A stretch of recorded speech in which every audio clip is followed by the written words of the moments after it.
Very good morning. चलिए आज हम मॉडर्न पीरियोडिक टेबल शुरू करते हैं। Modern periodic table was given by the Henry and Moseley and they have their combined work with another scientist also. तो main चीज़ है modern periodic table that is based on the atomic number. Okay, first of all I want to explain you the modern periodic law. ठीक है, physical and chemical properties of an element as a periodic function of their atomic number, जैसे कि हमने last video lecture में discuss कर चुके हैं। चलिए आज मैं आपको पीरियोडिक टेबल समझाने जा रही हूँ। Let's see the periodic table. आप देख रहे हैं पीरियोडिक टेबल यहाँ पर। दीज जो वर्टिकल कॉलम्स हैं, देखिएगा मैंने मार्क किया है यहाँ पे vertical columns. There are 18 vertical columns, column 1, 2, 3, 4, 5, 6, 7, 8, 9 up to 18.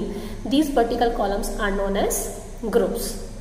Okay, there are 18 groups in the modern periodic table. And next is periods.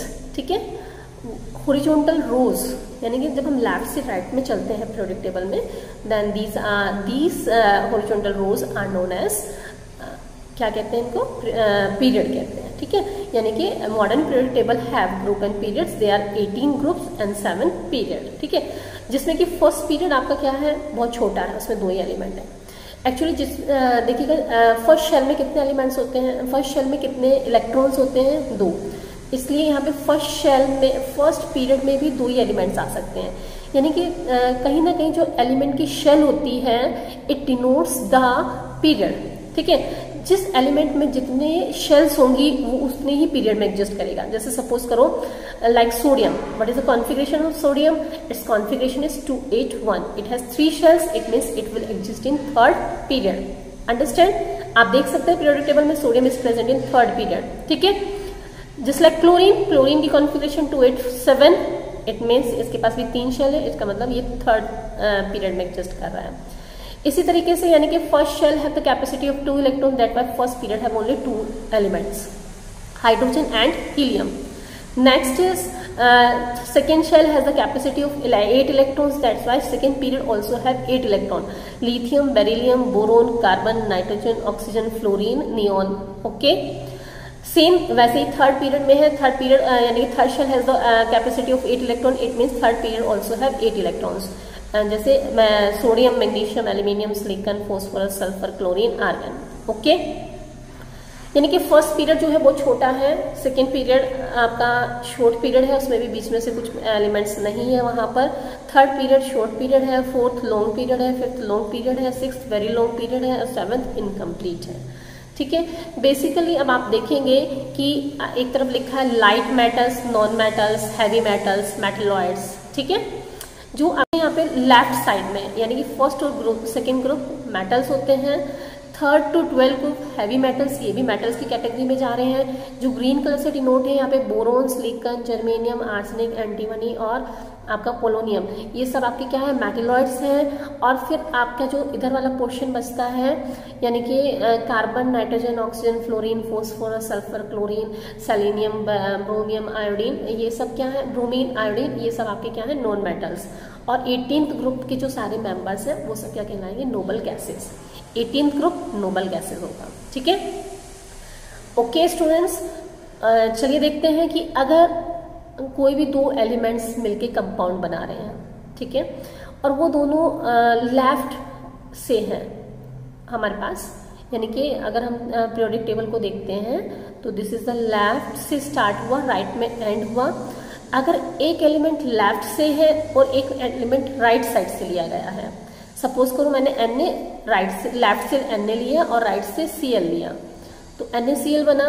तो अगर एक लेफ्ट और एक राइट के बीच में कॉम्बिनेशन हुआ है एलिमेंट्स का, then it is a ionic compound. Understood, it is an ionic compound. लेकिन अगर दोनों आपके राइट साइड से ही लिए गए हैं, जैसे ऑक्सीजन ले लीजिए O2, Cl2, और आपका NH3, हाइड्रोजन को छोड़ दीजिए, हाइड्रोजन एक एक्सेप्शनल बिहेवियर शो करता है, वो लेफ्ट में रखा जरूर है लेकिन उसके लेफ्ट की प्रॉपर्टीज ज़्यादा मैच नहीं करती हैं, इसलिए हम उसको ये नहीं कह के चलेंगे हाइड्रोजन एक मेटल है जबकि लेफ्ट में हाइड्रोजन एक नॉन मेटल है जबकि लेफ्ट में सारे एलिमेंट्स मेटल हैं। ठीक है, इसलिए हम वहाँ पे हाइड्रोजन को बिल्कुल भी कंसीडर नहीं करते हैं। तो अगर मैं कहूँ कि नाइट्रोजन और हाइड्रोजन में जो कंपाउंड्स बना, अब ये मत कहिएगा कि मैडम हाइड्रोजन तो लेफ्ट में था और नाइट्रोजन राइट में था, तो इनके बीच में कैसा बनना चाहिए, आयनिक कंपाउंड। नहीं बेटा, हाइड्रोजन एक नॉन मेटल है और नॉन मेटल जब नॉन मेटल के साथ कंबाइन होकर कंपाउंड बनाता है तो वो शेयरिंग करता है और शेयरिंग से कोवलेंट कंपाउंड बनता है। लेफ्ट साइड में हमारे मेटल्स होते हैं और मेटल्स और नॉन मेटल्स के बीच में जो बॉन्ड बनता है वो कोवलेंट आयनिक बॉन्ड बनता है, क्योंकि metal will give the electron and non metal will take the electron, यानी कि वहाँ पे आयनिक बॉन्ड बनेगा। बट जब दो नॉन मेटल्स के बीच में शेयरिंग होती है, जैसे CH4, C भी नॉन मेटल है, H भी नॉन मेटल है, तो वो क्या कहलाएगा, कोवलेंट कंपाउंड कहलाएगा।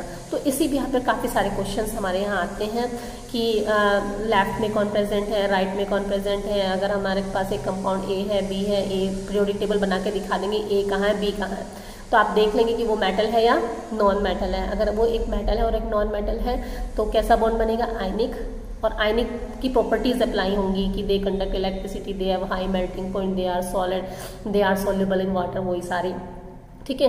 बट अगर हमारा दोनों ही नॉन मेटल्स हैं, मतलब दोनों ही हमारे राइट साइड से लिए गए हैं, तब वो क्या कहलाएगा, आपका कोवलेंट कंपाउंड कहलाएगा और सारी कोवलेंट प्रॉपर्टीज अप्लाई होंगी यहाँ पर। तो this is the introduction of periodic table, कि हमारे पास जो फर्स्ट ग्रुप है, फर्स्ट ग्रुप का एक नाम होता है एल्कली मेटल्स बोलते हैं इनको। सेकेंड ग्रुप के जो मेंबर्स हैं इसको क्या कहा जाता है, alkaline earth metal. 17th group को क्या कहा जाता है, हेलोजेंस। क्या कहा जाता है, 17 ग्रुप यानी कि फ्लोरीन, लूरीन, ब्रोमीन, आयोडीन, इनका निक नेम क्या है, हेलोजेंस। 18th ग्रुप को क्या कहा जाता है, नोबल गैसेस। ओके स्टूडेंट्स, चलिए अब हम आगे बात करते हैं थोड़ा सा पीरियोडिक टेबल से नेक्स्ट चलते हैं। अब मैं आपको बताती हूँ ग्रुप्स ऑफ पीरियड निकालना, ठीक है। ग्रुप्स कैसे निकालते हैं, पहले आप शेल लिख लेंगे, पहले आप कॉन्फ़िगरेशन लिखेंगे। Suppose I will give the configuration of sulphur. Sulphur की कॉन्फ़िगरेशन क्या होती है, 2/6। अगर फर्स्ट शेल है, मतलब उसमें नंबर ऑफ शेल्स देखिएगा, कितनी शेल्स हैं, 3, तो इसका पीरियड भी क्या हो गया, 3। अगर हम ग्रुप देखना चाहते हैं, फर्स्ट अगर बाहर वाली शेल देखते हैं सिर्फ ग्रुप के लिए, क्या देखते हैं, बाहर वाली शेल। जब हम ग्रुप को आइडेंटिफाई करते हैं तो we have to notice only the outermost configuration, और आउटरमोस्ट शेल में कितने इलेक्ट्रॉन्स हैं। अगर उसके बाहर वाली शेल में 1 इलेक्ट्रॉन है तो ग्रुप हो जाएगा 1। अगर बाहर वाली शेल में 2 इलेक्ट्रॉन्स है तो ग्रुप हो जाएगा 2। अगर 3 इलेक्ट्रॉन्स है तो 13th ग्रुप होगा। ओके, 3, 13, 4, 14, 5, 15, 6, 16, 7, 17, 8, 18, और 8 से ज़्यादा इलेक्ट्रॉन हमारे पास है ही नहीं, एटॉमिक नंबर 20 तक, तो दैट्स वाई 8 तक ही कर रहे हैं हम यहाँ पर। तो 18 ग्रुप इस तरीके से हो जाते हैं। बस याद रखिएगा, अगर बाहर वाली शेल में 1 इलेक्ट्रॉन है तो ग्रुप 1, 2 इलेक्ट्रॉन्स है बाहर वाली शेल में तो group 2, 3, 13, 4, 14, 5, 15, 6, 16, 7, 17 and 8, 18. In this way we can identify the group and period in the periodic table. Okay students, आज वाली जो periodic table है हम यहीं तक करने वाले हैं।